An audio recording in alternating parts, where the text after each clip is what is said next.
Hello and welcome to this episode of Poetry with Oliver.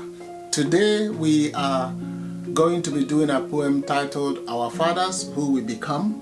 It is a poem that was inspired by my appreciation of the role that my father played in my life, in his ability to pass on the tenets and culture of our people and of his generation to me, so that I can enjoy and also be able to pass on to the next generation. So if you are a father or a child, or even if you're a mother, even though today we are talking about fathers, we're going to have a different episode about mothers. Today we are talking about fathers. So, but if whether you're a father or a mother, if you're a parent, this poem might interest you. So listen up, and at the end of the poem, let's see what you think. Do you agree with the ideas and principles being shared in the poem? But before I go on, if you have not subscribed yet, please hit that subscribe button. And if you like the poem at the end of the performance, do remember to give it a thumbs up. Alright, so let's get down to the poem now, and I'll see you on the other side. Our fathers who we become.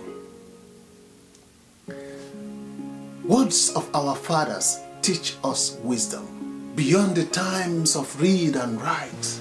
In oral tradition they bestow on us tenets and principles that guide our lives. Ways of our fathers pave our future. Their reputation precede our coming. Their honorable ways ensure our honor. Their courage and blessings lead us on. Legacies of our fathers nurture our lives. Through trials and travails life present, they carve a niche so that we might live. And who we are is who they have been. Memories of our fathers stay with us. Through the courses and journeys of life, the father bestows who the child becomes. Through tenets and cultures passed along, deep in us they leave a mark. But we on our own must find our ways to leave our footprints and gifts in the lives of generations yet to come. For words of our fathers teach us wisdom.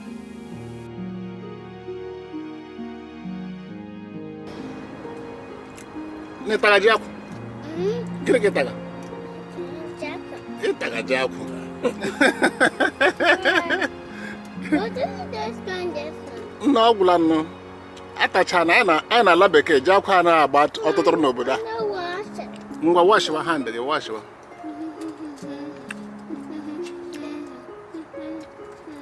So, that is the poem, Our Fathers Who We Become. I hope you liked it. If you have any observations, any suggestions to make, please do not hesitate to leave it in the comment section below so that I can respond. And so what do you think anyway about the message that the poem tried to portray? Do you agree that a father has an obligation to pass on the cultures and tenets of his people to the younger generation, and that the younger generation has a reciprocal obligation to accept the same culture, live it and pass it on, especially the positive ones, the positive tenets, principles, morals, wisdom, and all the nuances that make up the culture of a people that identifies them, because I believe that it is important in the physical world at least for us to be able to know who we are, where we come from, so that we can be able to know how we can navigate this life. The culture of a people has in it embedded all the guidance, the wisdom, the teachings, the morals, the principles that will lead that child or that person on. However, I do acknowledge that in this day and age, a lot of people will say, hey, I don't want to go on with the tradition of my people. I prefer another culture. Well, that is up to you. Personally, for me, I am proud of my culture as an Igbo man. I am not giving it up for any other culture. And I hope to pass on the same culture to the next generation because I did benefit a lot from it. The culture of my people has embedded in it all the things that help a child become a man. In that culture is embedded a lot. Wisdom, principles, moralities, guidance, a lot of things that help you navigate this life, that help one be able to face the challenges of life and survive. So that to me is one of the essence of culture. The other aspect is that your identity is very important. It's important to know who you are in the physical world. Just like in the spiritual world we are soul, in the physical world we are physical beings that have been brought to life through a particular society, a particular environment, and that society and environment has a culture that they can call their own. And for the most part, these cultures are very helpful in raising a kid. Without this culture, it is easy for a kid to go wayward.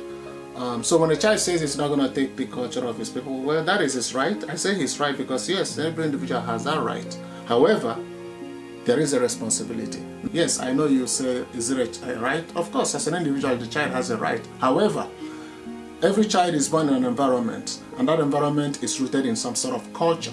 So that child cannot be expected to live independent of that culture.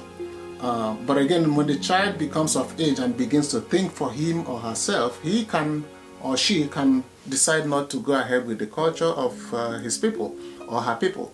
But remember, for every action there is a responsibility. For every action there is a reaction. There is a consequence if a child decides not to go with the culture of his people, decides to imbibe the culture of another culture. The consequence may be positive, it may be negative, it's up to the child. I, for myself, I am glad that I'm able to pick up the culture of my people. I'm glad that my dad did pass on that these tenets and principles and moral guidance to me, because they helped me become who I am today, and I'm grateful for that. So I also intend as a mark of appreciation to pass the same culture to my to the younger generation. So, but like again I say, we live in a world where these days where children are quick to understand that they have rights, and there's nothing wrong with that. I believe that parents should do the best they can to impart the culture, the discipline, the upbringing that a child requires, to be there to guide the child and not just leave everything to the freedom and whims and caprices of the child or the children. Some people may think otherwise. That is just my opinion. But if whatever you think is appropriate or recommendable, please go ahead and let us hear and give us your reasons why you think a child should or should not pick up the cultures of his parents. For me, again, it is a question of identity, it's a question of culture. They go a long way in carving who we become. They go a long way in helping us journey through life. They go a long way in helping us assess the challenges that life will bring our way. Thank you for watching. I'll see you in the next poem.